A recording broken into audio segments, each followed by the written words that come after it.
কি লন্ডনে ছিলেন উনি, ওখানে উনি একদিন আগে ওনার ঈদ হয়ে যেত এবং আমরা সেই ছবি ভিডিও পোস্ট করতাম যে আমাদের সাংগঠনিক অভিভাবক তিনি ঈদ পালন করতেছেন।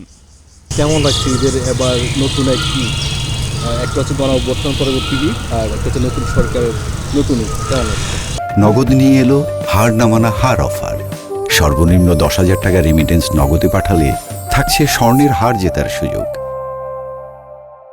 না, আমাদের কাছে এই অনুভূতিটা একটু অন্যদের চেয়ে আলাদা, যারা দীর্ঘ দুঃসময় ফ্যাসিবাদ বিরোধী আন্দোলনে তারেক রহমানের নির্দেশনায় আমরা যারা ছাত্রদলের নেতাকর্মীরা রাজপথে ছিলাম, আমরা দীর্ঘ সময় প্রতি বছর ঈদে যে আমরা একদিনের যে ব্যবধানটা আর কি, লন্ডনে ছিলেন উনি, ওখানে উনি একদিন আগে ওনার ঈদ হয়ে যেত এবং আমরা সেই ছবি ভিডিও পোস্ট করতাম যে আমাদের সাংগঠনিক অভিভাবক তিনি ঈদ পালন করতেছেন।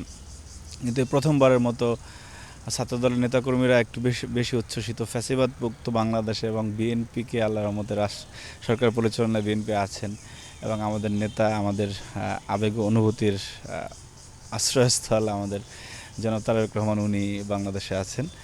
সুতরাং আমাদের কাছে এবারের ঈদের আনন্দ একটু বেশি, আলহামদুলিল্লাহ।